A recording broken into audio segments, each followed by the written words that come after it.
Hello guys, so let's start our lesson on Module 7, which is Health HMIS, Monitoring and Evaluation. So guys, for this Health Management Information System, to analyze its performance, we need to monitor and evaluate our information system. Okay? So class, to see if the health program is going well, kailangan nating i-monitor and evaluate using our information system. Okay? So guys, siguro ang gusto kong i-emphasize dito sa topic natin today is how important is monitoring and evaluating a health program using our information system. Okay? So, ma'am, ano naman? So why do we have to monitor and evaluate a health program? So guys, so your information system, guys, assist in the planning and management of national health strategy. So, assist in the planning and management of national health strategy. So guys, 'di ba, ang overall goal naman natin kaya pinag-uusapan natin ang information systems, health information systems, isn't it to improve health outcomes, to improve the health of Filipino people so that we would able to craft a good strategy to improve health outcomes, okay? And one way to assist in planning this health strategy is using an information system. Okay? So class, dapat para maayos itong strategy na to, monitoring and evaluation is effective. So, notice yung definition ng monitoring and evaluation. Ibig sabihin, hindi ba, at kunyari, kung in just your own basic stock knowledge, isn't it that when we monitor something, we do surveillance? Yan.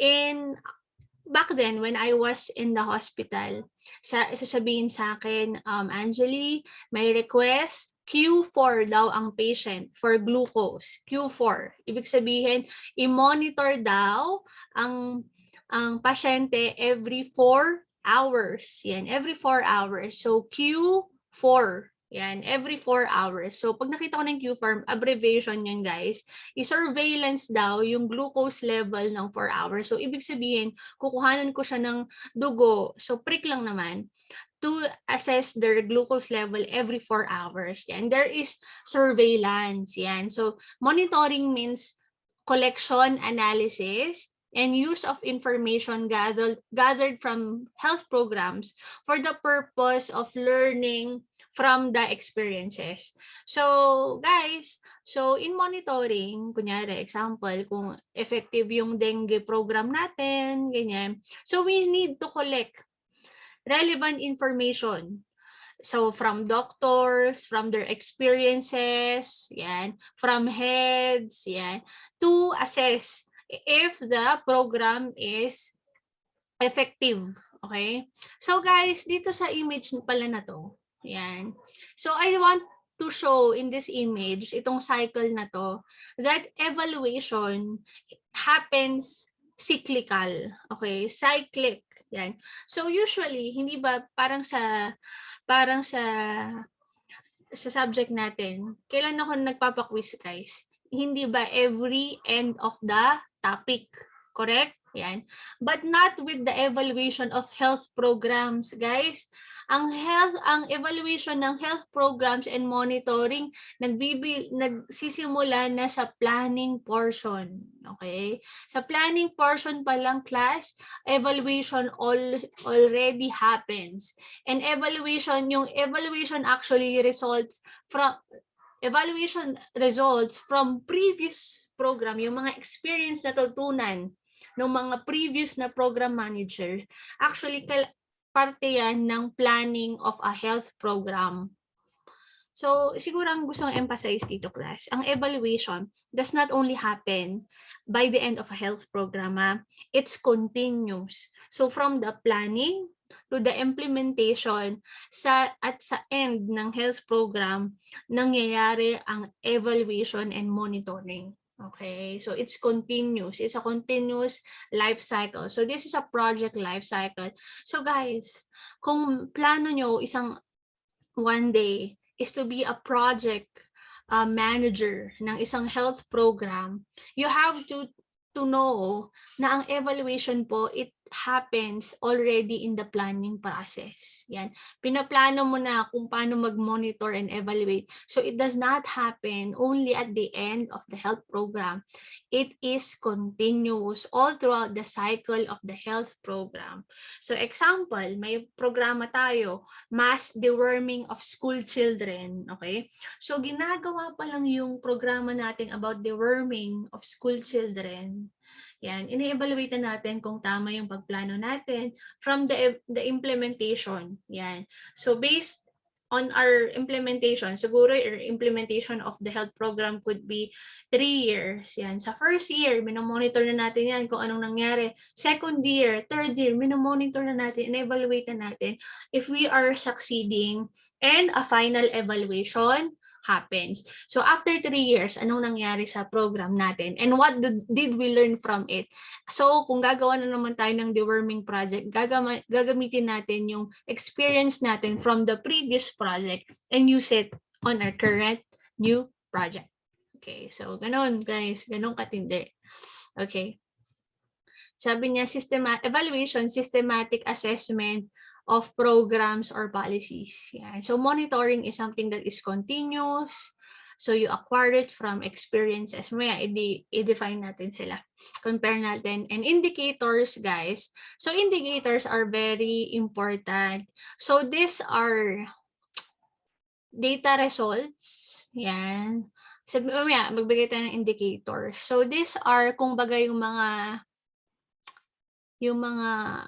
these are the things that we monitor. Yan. And it will reflect the state or the level of a health program. Example. So I want to evaluate the academic status of Mr. Cruz as student. Gusto kong i-evaluate yung kung how is his academic performance. So I will get an indicator. So my indicator would be his attendance. Yan. So I'm assigning na you are academically performing well if you have complete attendance, and what else, your scores in the tests, exams, and quizzes. Yan. So yun yung mga indicators ko to assess the academic performance of Mr. Cruz. Yan. So guys, I'll give more examples of different indicators per health program. Okay? So sabi, the objective is to gauge of monitoring and evaluation is effectiveness of a program. So guys, 'di ba? Kung hindi natin i-monitor ang health program, 'di ba? How would we know if it's really effective? 'Di ba? So ang target natin sa mass deworming of school children is school children, okay? Yung mga elementary students. Pero apparently, sabihin natin, kunyari, may pumalya sa programa natin na biglang nagka-COVID. So, wala na pumapasok na school children. Yung mga school children, nasa bahay na. So, mahirap na sila hanapin. And apparently, since mag-expire na yung mga anti-helmintic drugs natin, mga teachers lang uminom. Yan. So in turn, hindi na naging effective yung program natin because instead na school children ang gumamit ng deworming medicines natin, biglang yung mga school teachers naman na yung gumamit. So yan, you have to monitor. You have to check the effectiveness of your health program. Yan, because it will assist in the decision making and planning for continuous improvement. So class, so kunyari nung first year hindi natin na-achieve yung goals natin, so we will improve our health program para sa second year there is improvement. Ganun naman yun eh. So we learn as we go. Okay. So ganun ang health program. So here, guys, yan wala to sa module no, but i-add ko na lang para mas malinaw anong pagkakaiba ng monitoring and evaluation, and they come together, okay? Mas magandang partner sila.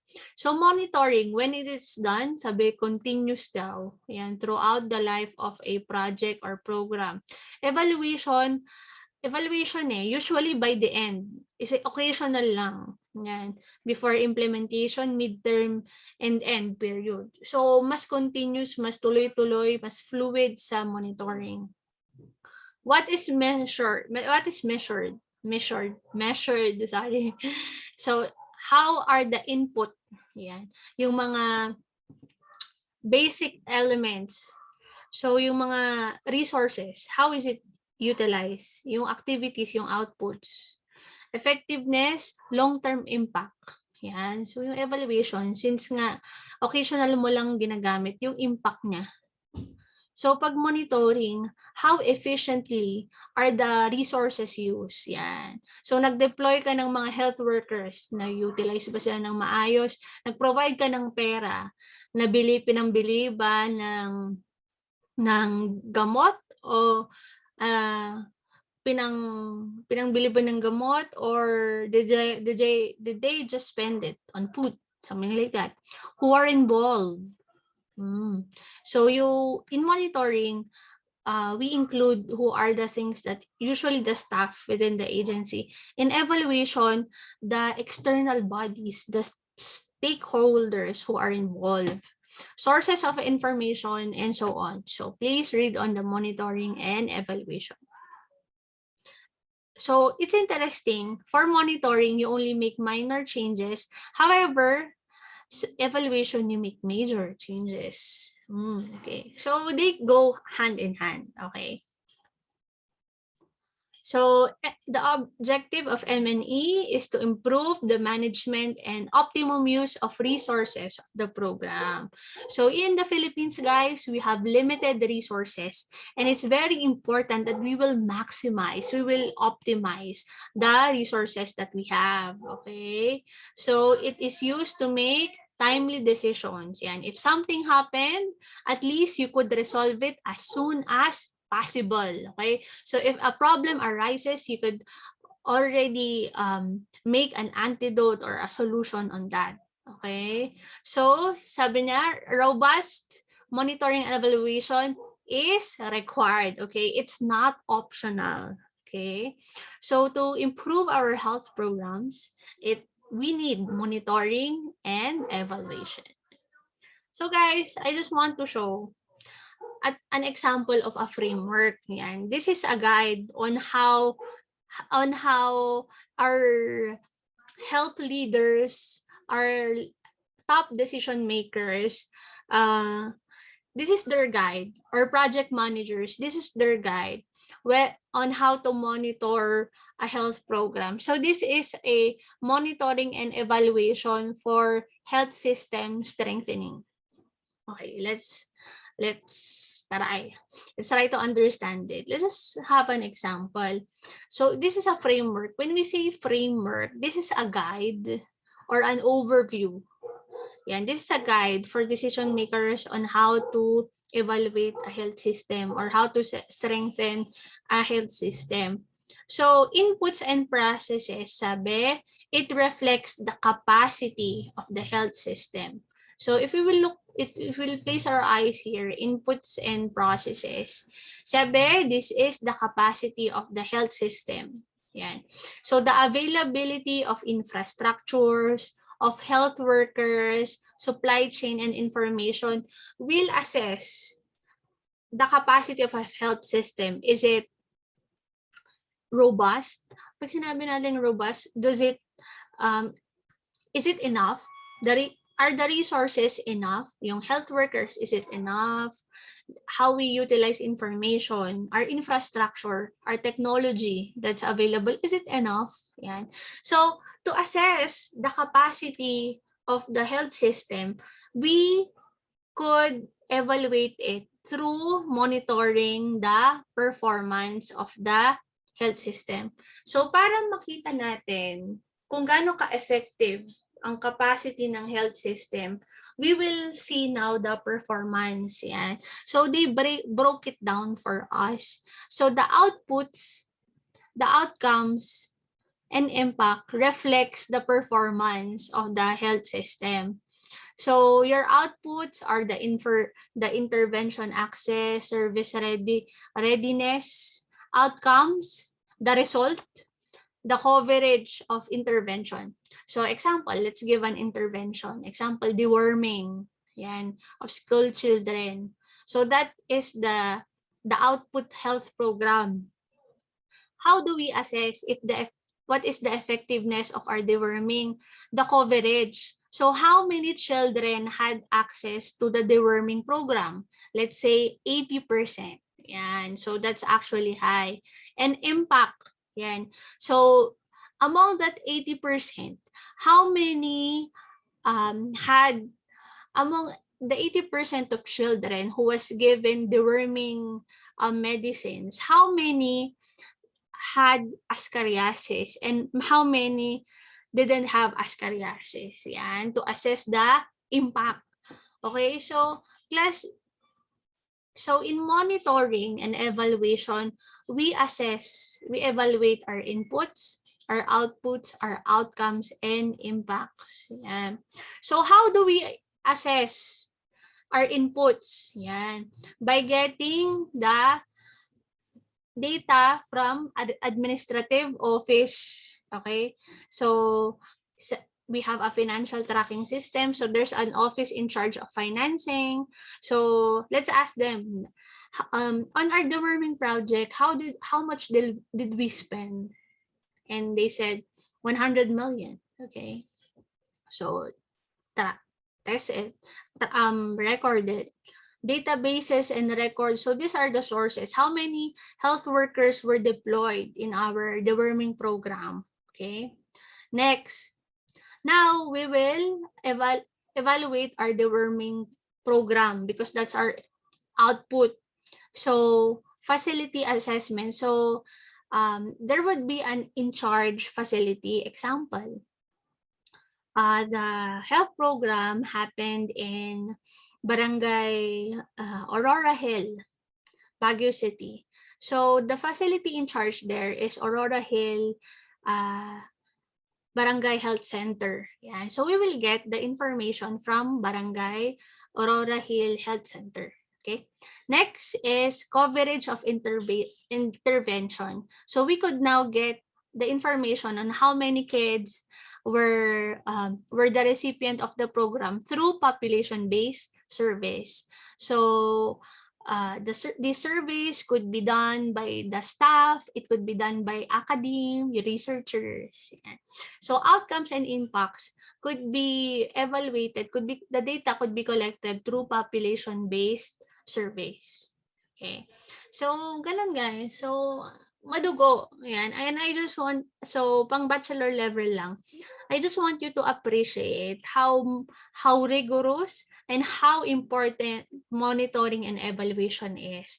That every step of the way, okay, from the beginning, the planning of the health program, to the implementation, to the end of the health program, there is continuous evaluation. Okay? So here, actually, what we assess is not the health program dapat eh. This is for assessing health system. So class, hindi ba nakaka-overwhelm yun? Assess the effectiveness of the Philippine health system. But it's so broad. But this framework could be a guide on how to monitor and evaluate our health system. Okay, this is just a framework. This is a guide. So, ganun lang. So, hindi kailangan i-memorize. Yan. Kailangan lang i-appreciate.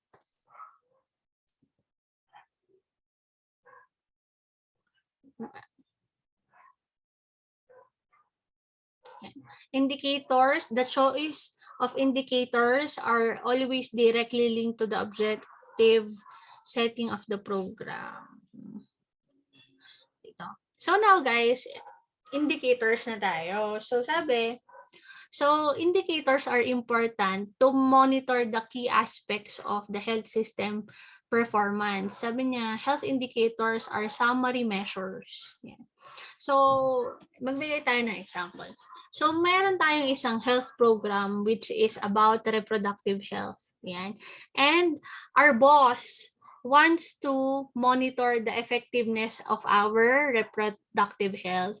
So, as health program managers, project managers, you have to choose indicators to assess your health program. Okay? So, yun nga, ang project natin, reproductive health, there are so many key indicators, okay? So, example, number 1, family planning acceptance rate. So, how many in the barangay accepted family planning? Yan. So, this is our indicator. So, these are guides. So, what we get from our indicators will reflect the performance of our health program. They will reflect the performance of our health system. Okay? So, dapat things to get a key indicator, syempre dapat related sa project mo. Okay? So, reproductive health, antenatal care coverage, antenatal, if I'm not mistaken, a check-up of a pregnant woman while she is pregnant. Okay? So next, proportion of deliveries attended by a skilled health personnel and proportion of deliveries attended by HEW. I'm not sure what are HEWs. So, class, I want you to search yan. Ito yung activity sa dito eh. It's just your assignment yan. So, HIV program, they have different indicators for HIV programs. Okay? To assess, to monitor HIV program, there are specific indicators. Okay? So, if you could not understand me now, I want you to search other indicators. Let's try another one. Okay? Let's monitor our immunization project. Ayan, immunization project. Of course, you will choose indicators which are related to your project. Example, how your DPT coverage. Okay, DPT, I think, diphtheria, pertussis, tetanus vaccine. So, how many children, ang ibig sabihin nitong indicator na to, how many children less than 1 year old receive a DPT vaccine? Ito naman, measles immunization coverage of children less than 1 year old. So, ang ibig sabihin nitong indicator na to, how many children less than 1 year old receive measles immunization? So, ganon. So, your indicator is related to your health program. Yan. Disease prevention control. So, this health program is broad. Okay? So, about malaria, pneumonia, TB, yan. Pero kung kunyari, sinabi natin, ang health program is about TB, yan, TB case detection rate, TB cure rate. So this could be our indicators for our TB health program. Ayun.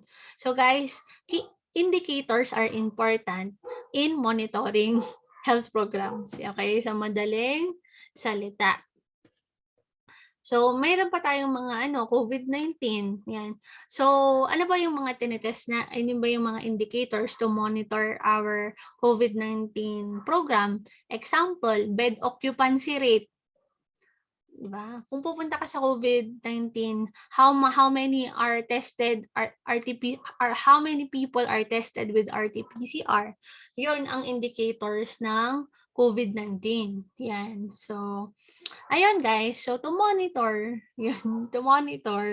a health program, kailangan mo ng indicators. Okay, so yun lang naman yung gusto kong i-emphasize doon. Okay, so just a summary, guys. So monitoring and evaluation are very important. Yan. So to make sure that we are achieving the purpose or the objective of a health program. And monitor and evaluation is continuous. It's a cycle. Okay, so it happens over the course of the health program. Hindi lang siya ginagawa during start of the health program, during the end, but throughout the course of the health program. Okay, so that's what module 7 is all about. So guys, thank you for listening. I'll see you again. Bye bye.